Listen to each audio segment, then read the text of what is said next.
Hello everyone and welcome to the Chase Life Podcast, episode 6. And so today we are going to be talking about motivation. Now this is a really big topic and it's something that we hear quite often with our clients is, well, things were going great and then I don't know why I stopped. And this lack of motivation or loss of motivation is really common. And today we're going to be talking around motivation to do with fitness and weight loss and training. But this also applies to every area of your life, whether you've lost motivation with your work or you've lost motivation in, your relationship, or you've lost motivation to achieve certain things personally. So let's start at the very beginning. Why does somebody do what they do in the first place? Like, what is the very first thing? Why would somebody decide to change? What's the motivation? So ultimately, human beings are only motivated by two things, pain and pleasure. And we are pushed to get away from pain and we're pulled towards pleasure. So we call these push motivation and pull motivation. So if you take the typical weight loss journey that a lot of people embark upon, very often it's pain that kickstarts them into action. And that push motivation, that pain is important. It's useful. It's, like I say, it's what usually kickstarts people into action. But unfortunately, oftentimes people are starting their weight loss journey or body transformation journey with that as the only source of motivation that they have any real clarity on. So what ends up happening is that if pain such as, feeling self-conscious, you don't like the way your gut hangs over your belt or your shirt feeling so tight, whatever it is, then as you start to make progress, then that pain diminishes. And so the more progress you make, then if pain is the only source of motivation that you have, then what happens to your motivation? Obviously, it disappears, or it certainly reduces to a point where now it doesn't really feel quite such a big deal. And that's when it's easy for people to start cutting corners.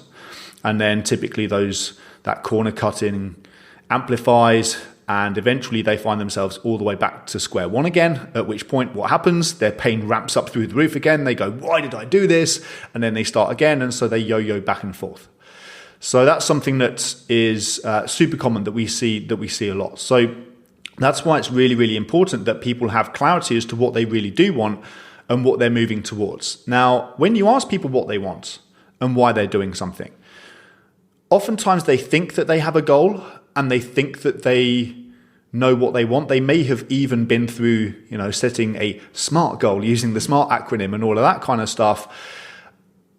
But in truth, if you ask them about what they want, especially if they're stuck and struggling, they might start very briefly talking about what they want to move towards, and then the next 15 minutes will all be about everything that they don't like. And, I hate feeling so self-conscious and I always do this. And why does this happen? And it's so frustrating and blah, blah, blah. And so they just end up talking about the problem and the pain and what they don't like and what they don't want and what they want to escape and eliminate in their life. This should be such a massive aha moment for anybody listening to this podcast, because it's so easy to say, well, this is what I don't want. This is what I want to escape. And this is what's not going right for me right now. And this is kind of a vague area that I'd like to move towards, but they don't have clarity. So it's no wonder that they're stuck, being pulled back into this pit of, but this is what I don't want.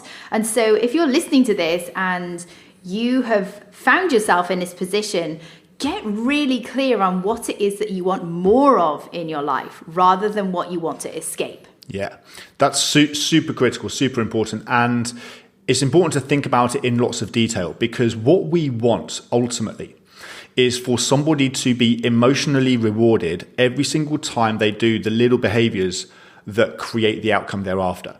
Every single time they make a smart decision around food, every single time they interrupt their busy schedule and their busy day to stop and eat a meal, every time they do their meal prep, every time they go to the gym, all of those little actions and little behaviors that add up, we want them emotionally rewarded for that process. And when somebody doesn't have enough clarity over that, most people who struggle with motivation are chasing the wrong things for the wrong reasons.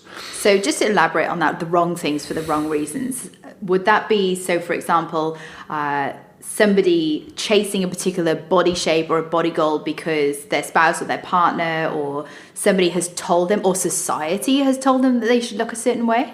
Yeah, that absolutely could be one of them. It could be, they're stuck in comparison, or like you say, somebody, maybe they had an upsetting breakup and they wanted to prove something to their ex. Or the most common one is people struggling with low self-worth, and they are trying to escape the feeling of just fundamentally not feeling good enough. And they think that when they get that body transformation and when they lose the weight, they will finally feel like they're enough. And they might have a temporary kind of perhaps improvement or relief over some of the pain, but fundamentally it doesn't work. Why? Because it's the outside in approach to self-worth and self-acceptance. Not only that, you get to that ideal body shape, in inverted commas, that that you've been searching for, and then you're terrified of losing it. Yeah, exactly. So if somebody is trying to lose weight in order to fundamentally be able to accept themselves and who they are as a human being, if somebody's chasing weight loss for that, what that means is that 24/7 they are living not feeling good enough, which is an extremely stressful, emotionally painful place to live. And of course, it's going to lead to self-sabotage at some point. They're going to, perhaps that pain ramps up so much that they just desperately need an escape. They just desperately need a moment to switch off. And in that moment, what feels like the greatest thing of importance, escaping the debilitating emotional pain of not feeling good enough and having a horrendously stressful day as a result of not feeling good enough, living in perfectionism and people pleasing and all of this kind of stuff, and that's just reached a point of threshold and overwhelm. Or making a healthy choice with your dinner that night, right? That seems to pale in comparison. And also it just seems like, well, it's not like I'm going to wake up tomorrow suddenly like 10 kilos lighter as a result of this one healthy meal, so I might as well put it off. Because what they emotionally need in that moment more is, I just desperately need an escape from this emotional pain. So that's what tends to happen for a lot of people when they don't have clarity over what they're moving towards and chasing the right things for the right reasons. They end up stuck between a rock and a hard place. This is the person, and I think we've touched on this before, who basically, I hate being overweight, I hate dieting, which one do I hate the least? I'll suffer through that one. But whichever one they choose, they're stuck suffering anyway. And of course, that's going to lead to the what's the point moment, or the fuck it moment. Why? Because, well, fundamentally, you don't feel any better anyway. It's just going from one pain to another, and then it's, you get sick of that pain, so you go back to the other pain, and you're just kind of back and forth and back and forth. So it's vital that we get real clarity over the vision of your life, how this transformation positively impacts you in every single way. It can't be, once a year when you're on the beach in the bikini, you feel less self-conscious, right? That's not. What about when you're in the depths of winter and you've got all of your layers of coat on, all of your layers of clothes on? It still has to be something that when you just live this lifestyle, that it's emotionally rewarding for you because of everything that it means, what it means about you, your identity, what it means about the impact it has on your mental energy, your mental clarity, the capacity that you have to give to other people, your kids, your spouse, into your business, like just all of the value that adds to your life.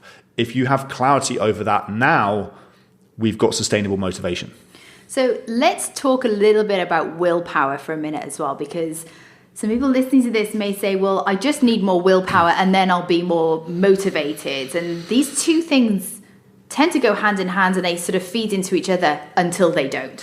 So willpower is, I believe, different to discipline, and willpower can also make these behaviors worse, right? Yeah, so willpower is unreliable. Not that it's unimportant, but it's unreliable for a few reasons. So first of all, willpower is generally what people need to tap into when they are just stuck between two pains. I hate one thing, I hate the other thing. Which one's the lesser of two evils? I'm going to suffer through that one, and I just have to use willpower to do it. And what you're doing is you're just focusing on the pain and telling yourself, don't do it, don't think about chocolate, don't think about chocolate, don't eat it, don't imagine what it tastes like. Great. Who's thinking about chocolate right now? We all are. Right. So with especially white chocolate. Yeah, exactly. Right. So with willpower, it actually amplifies focus on what you don't want. It calls you. It's like, you know, you think about, so it's willpower is like, okay, don't think about the white chocolate. And then, you know, some of our clients have said, and like, you know, I've done this myself, where I'm saying, okay, don't think about the white chocolate or the carrot cake, because anybody who listening to this who knows anything about me and David, like, we both love carrot cake. Don't think about the carrot cake. What are you thinking about? And it's like it calls you, and it could call you from any area of the house. And this is what our clients say to us, is like, I was upstairs and I was trying to like busy myself in the office, but I couldn't stop thinking about the carrot cake. Yeah. So your imagination dominates your willpower. Okay. The example that I use for that is, if you try to use willpower to tell your heart rate to beat faster, right? You just try and will it as hard as you want. It's not going to happen. But if you use your imagination, imagine yourself in a super scary situation. You know, it's late, it's dark, you're walking home, there's footsteps behind you, there's a group of footsteps behind you. You turn around, there's like a group of guys following you. And you immerse yourself in that kind of imagined scenario, and you do it in loads of vivid detail. Now what happens? Your heart rate increases, your breathing rate increases, your palms start to sweat. And so that's a good example of how your imagination is going to dominate over willpower. And so it's not that willpower is unnecessary, and there absolutely are times when you just have to suck it up and do the hard things. So I call that discipline. Like for me, like that's discipline. Yeah. But ultimately, the only truly sustainable source of motivation. We need pain and pleasure. We need to use both of them. And the best use of pain is when you're tempted to take a slight deviation off track. You use that emotional pain of, right, what are the long-term consequences if I continue to do this? It's going to cost me this. And you go, hell no, I refuse to tolerate that as my life. That gives you the kick up the arse to get you back on track. But at that point, as soon as you've made that new or recommitted to your absolute definitive decision, now you need to move towards pleasure. Now you need to step into being emotionally rewarded. So this then comes down to, if we look at the area of psychology of conditioning, so we've got negative reinforcement and positive reinforcement. So negative reinforcement is like when you give your kid a disapproving look, right? And that disapproving look is emotionally unpleasant to the child. And so when that causes them to stop the undesirable behavior and start the new desirable behavior, which might be, I don't know, sitting down and being quiet, for example. Right? So we are reinforcing being quiet using a disapproving look.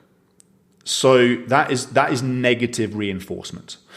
Then we've got positive reinforcement, which is when the child does the behavior that you want more of, you reinforce it with some kind of positive emotion. So when they are sitting quietly and they've sat quietly perhaps for, you know, an amount of time that perhaps is some kind of increase or improvement for them, you emotionally reward them in whatever way you choose. An emotional reward is dictated by the recipient. So it might be, you know, it might be praise, it might be gratitude, it could be something else, it could be physical contact, anything. But you're rewarding the behavior that you want more of. So that's positive reinforcement. And positive reinforcement maximizes behavior. Negative reinforcement, too much negative reinforcement is going to, not that we should never use it, but too much of it is going to lead to resentment, secrecy, and unreliable behaviors, right? You look at the workplace where there are companies perhaps who are motivating their employees through negative reinforcement. This is basically where the supervisor is constantly looking over their shoulder the whole time, and as soon as somebody slips up or makes a mistake, they're down on them like a ton of bricks. I'd be really shit in that environment. I know, right? I'd be out of there. That's why I'm completely unemployable. Yeah, but that often is the norm for a lot of places. But what does that lead to? Well, when the cat's away, the mice will play. Of course. I'm thinking like, how could I bend these rules? Exactly. As soon as the supervision is removed, then the behavior you want more of is unreliable. It also leads to people doing the absolute bare minimum that they can get away with to avoid getting into trouble. If you raise your children using nothing but negative reinforcement, what does it lead to? It leads to anxious children who are constantly doing everything that they possibly can to avoid disapproval. And, you know, again, a lot of secrecy, a lot of hiding behaviors and stuff like that. So when you are engaging in the behaviors that you would like to do more of, eating healthily, exercising regularly, organizing your meals for the next day and so on, what are the emotions you're experiencing as you're doing that behavior in that moment? Are you going, this sucks, it's boring, I wish I were doing something else? Or, you know, when you're at the gym and you're training, are you focusing exclusively on everybody's looking at me, I feel so out of place, this hurts, I hate it? You know, so often people are basically attaching more and more pain to the process. So of course they're not going to do it. So that's why the only source of motivation that works long term is positive reinforcement, because that's what's going to cause you to maximize it and want to do it more and more and more. Now, of course, there can be often an adjustment period, but we want people as rapidly as possible associating positive outcomes, values, and feelings to doing the behaviors that they want more of. One of the things that we do with our clients is encouraging this feeling of pride and being proud of these behaviors, because one thing that I think I talked about it on one of our previous episodes was this feeling of, I love it when it hurts when I'm training, because I know that a lot of people can't do what I'm doing, and a lot of people will choose not to do what I'm doing. And so there is that sense, and for me it's a sense of pride. And so and I try and, you know, especially with, you know, the ladies that we work with, I try and install that sense of pride in them. They've chosen something for themselves that is in line with their personal values and boundaries. Great job. Like, that is an emotional reward in itself. Like, you have lived up to the standards that you said that you have set for yourself and that you said that you were going to achieve, and you did it. Great job. Guess what that's going to do? That's going to also then in turn improve your confidence, your self-confidence, and the likelihood then of doing it again, because you get this emotional reward for it. And one of the things that is quite helpful is playing, you know, that you talked about playing this movie in your head earlier about, you know, footsteps behind you or a group of footsteps behind you. We can do that of, what is it going to feel like when you're in the best shape for you? How is it going to feel when, you know, you put on your jeans and they're loose and you need to go buy a new pair? Like, how is it going to feel when you are able to rock your bikini with pride, which, by the way, can happen at any size. It doesn't matter. Like, everybody is on a different journey, and I believe like every woman should be able to wear a bikini with pride and still be on their own journey of whatever that looks like for them. You know, a bikini body isn't necessarily like what's on the cover of a magazine, right? A bikini body is, any lady can wear a bikini and be confident in doing so and be on the road to improving themselves. And I believe as human beings, we should all be looking to self-improve on a daily basis. But playing these movies in your head of, what is it going to feel like when you've set these personal boundaries. Now get really clear on what they are. And look, if you want to get a journal and write down what your personal boundaries are, and you want to write down like what your positive motivation is, and be so clear on exactly what it is that you're moving towards.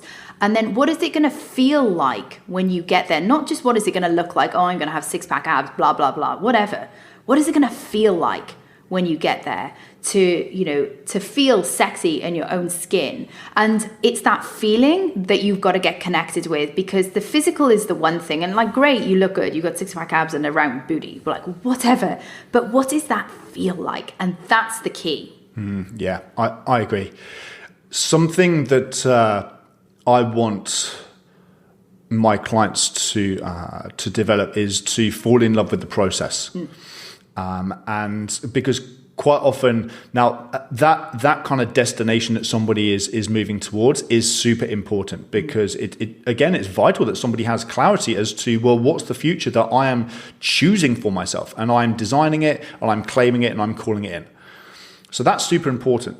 But at the same time, we want to fall in love with the process, and the destination kind of takes care of itself, because so many people are only able to remain motivated when they're losing weight on the scale every single day, and they go into the gym and they lift heavier weights every single day. And the moment that progress slows or plateaus, they go, oh, what's the point? And this is, let's talk about this from a practical perspective, like losing weight on the scales every single day. Okay, I'm now 16 weeks postpartum with our second baby. When I started training again, I was about 5-6 weeks postpartum. And, I've always obviously watched what I eat. But of course, after having had a baby, I have some extra body fat that I wanted to lose. And I think I said to you, I've been, watching a little bit more carefully what I eat for about 4 to 6 weeks. And I said to you, the weight's not shifting on a scale, and here's why. And I listed out a whole bunch of things of why the weight is not shifting on a scale. But the difference is that I knew it was coming. And so, why does weight not shift on a scale? So it could be things like you're not sleeping. Now, I've got, I had at the time, a 9 to 12 week old baby. Well, obviously you're up several times a night. You're hormonal. I was still lactating. Like my I'm still producing milk, even though I wasn't breastfeeding anymore. There's all of these like things that contributes to weight loss. Now, if you're doing everything right and that, let's just, it's a given. You're not binge and emotional eating. You know that you're on track. You're being consistent. Consistency is the key.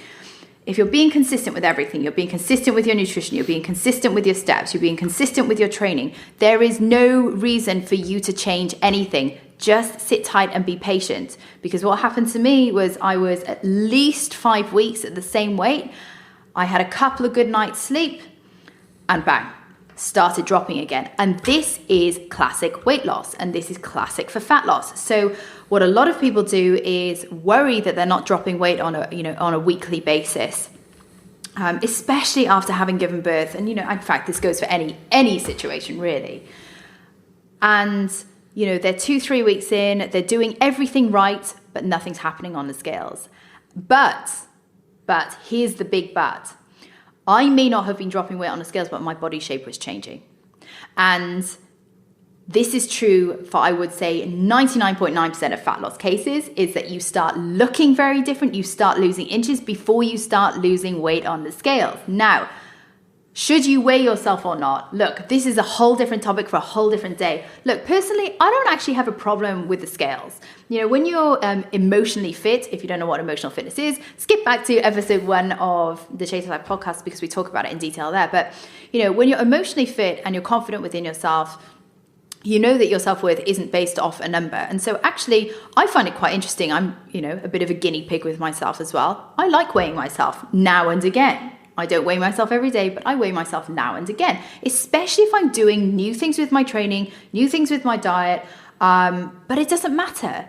Like, the reason I do it is because I just find it interesting to see, oh, I'm getting leaner at the moment, but my weight is exactly the same. Or, for example, my strength is really going down at the moment. Oh, I've dropped weight on the scales. I need to increase like my food volume because, I'm not getting results training. So there are a whole heap of different things that we need to consider here. Like, a lot of people say, oh, just throw out the scales, the scale doesn't matter.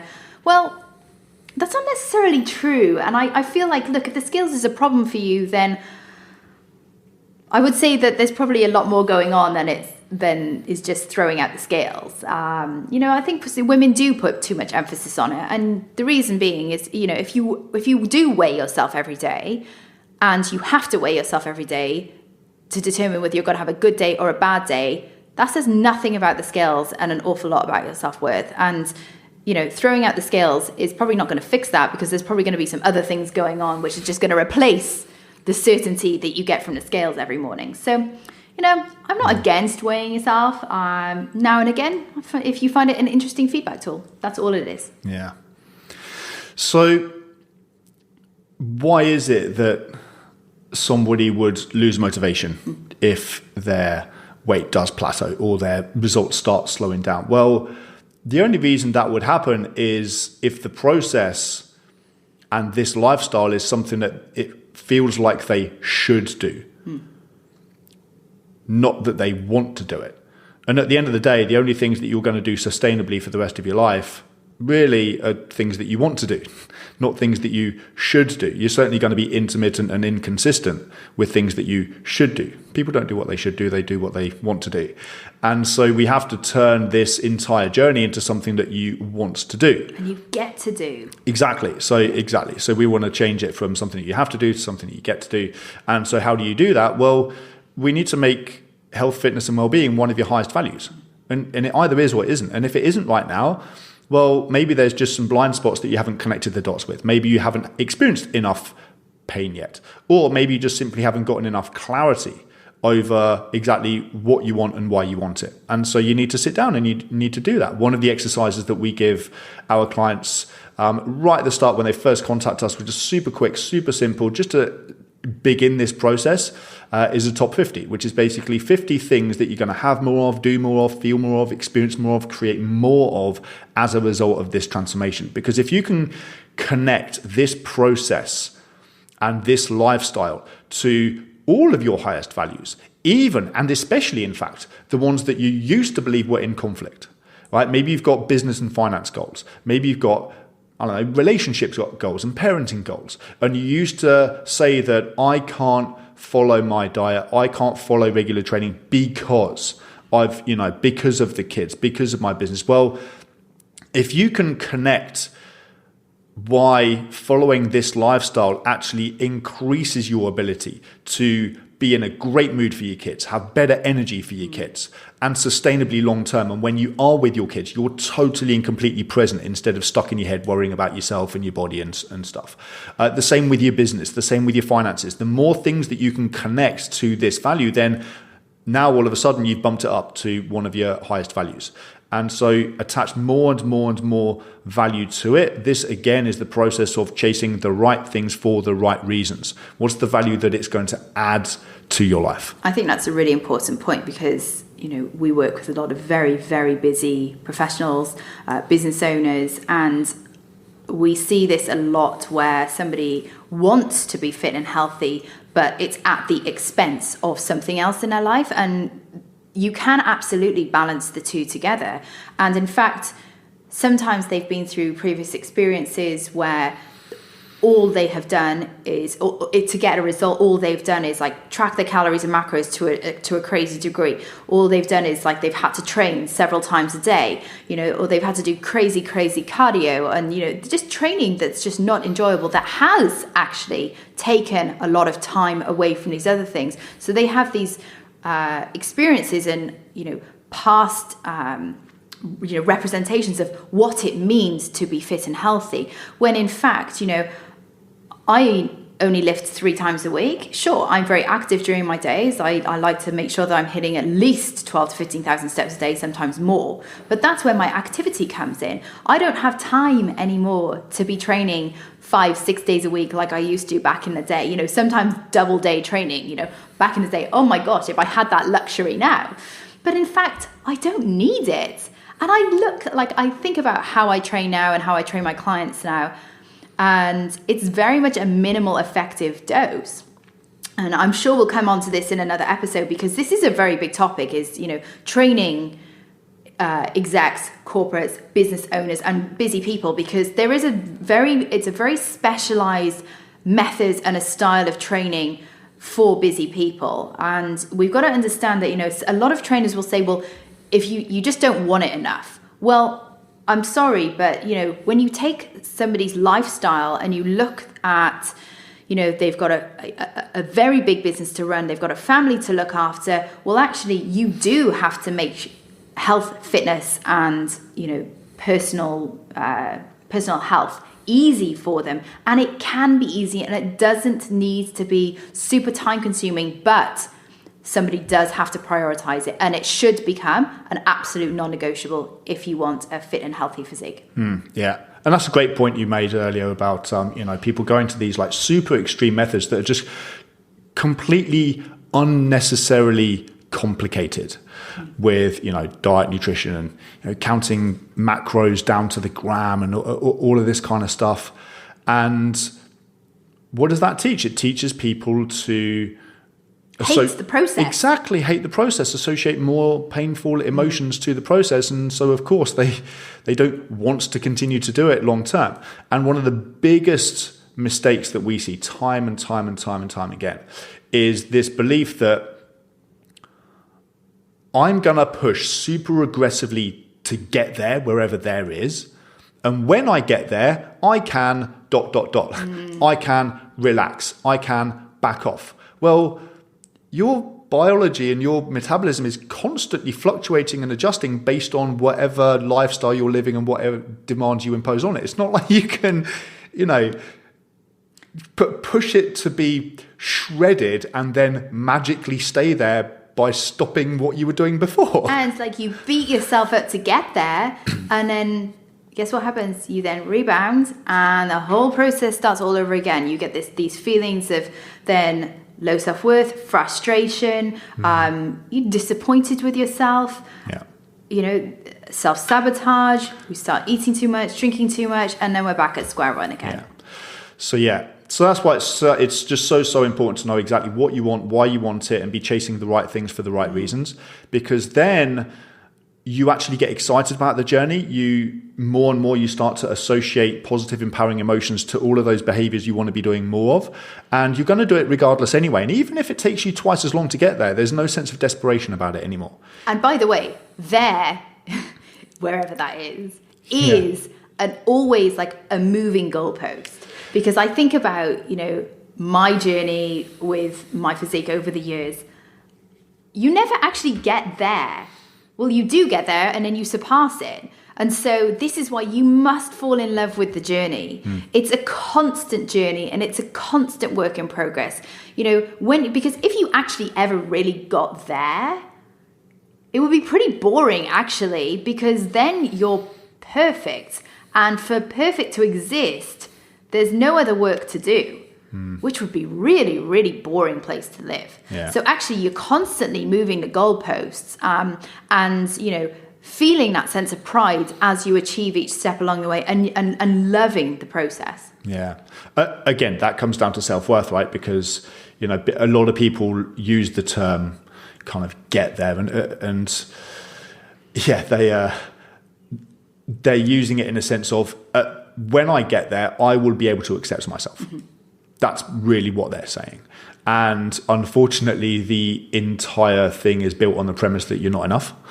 And when you do get there, well, you still don't feel like you're enough. And you're trying to make yourself feel enough from the outside in, which just fundamentally doesn't work. We had a client 2 or 3 years ago now, and she was chasing a business goal for the wrong reasons. She was in recruiting. She had a recruitment company, and she wanted to build it to a turnover of in excess of 10 million a year. That was British pounds, and which is not unreasonable for that industry. But she was just spinning her wheels, monumentally stressed, hugely overwhelmed, not really making any progress. And upon exploration and assessing, well, what's so magical about that number for your annual turnover, and why are you chasing that, and what does it mean to you if you got there? And it turns out that the only reason she was really chasing it was because she left her old job on bad terms, and she wanted to stick it to her old boss and say, I'm better than you, I don't need you, in fact I'm earning more than you. I remember that, right? Yeah. So the whole thing was built on revenge and resentment. Absolutely nothing to do with what's the life that you want to live, and how does your business contribute to the life and the lifestyle that you want to live. So that's a great example of just chasing the wrong things for the wrong reasons. And people are doing the same things in fitness. So that's why when you're designing what we call your pull motivation, that it's all written in language that is how much more, as opposed to how much less, right? If you're using words like I don't and I'm not, I don't feel self-conscious anymore, and I'm not stressed all the time, whatever it is. Well, that's what you don't want. It doesn't tell me what you want more of. And so if you language the whole thing, what do you want more of, and in as many areas of your life as possible, and you stack it and you stack it and you stack it and you stack it, and you also really focus on the ones that really just hit your emotional triggers. Be honest with yourself as well. What is it that truly excites you? It's like, just be honest. And you know, you should have when you write your top 50 things that you want to feel more of, like, you should get a visceral reaction when you read this. Like, you should be like truly excited and like want to get up off your ass and like go do stuff. That's the kind of level of detail that you need to do. It's that visceral reaction of where you get goosebumps of, right, this is it. Because once you get that feeling, that's where you get the emotional rewards coming in. Yeah, and that's a great point. And one of the biggest mistakes that people make in that regard is that they dumb down their goals because they don't believe that they can get there. And so that's, I don't know if that's a topic for another day. That's another topic for another day. So let's wrap this up then. Did you have anything that you wanted to add on this? Good. Okay, that's a wrap on today's podcast. So guys, if you have got any questions for us, please do send us an email, podcast@chaselifeconsulting.com. And if you're looking to take action right now on anything that we've talked about today, or you're looking to permanently overcome binge and emotional eating, low self-worth, confidence, or stress and overwhelm, then you can book to talk to us, and you can book in at chaselifeintensive.com/call. So that's a wrap on today. Please rate, review, and subscribe to us. And remember to chase life and always play beyond the rules.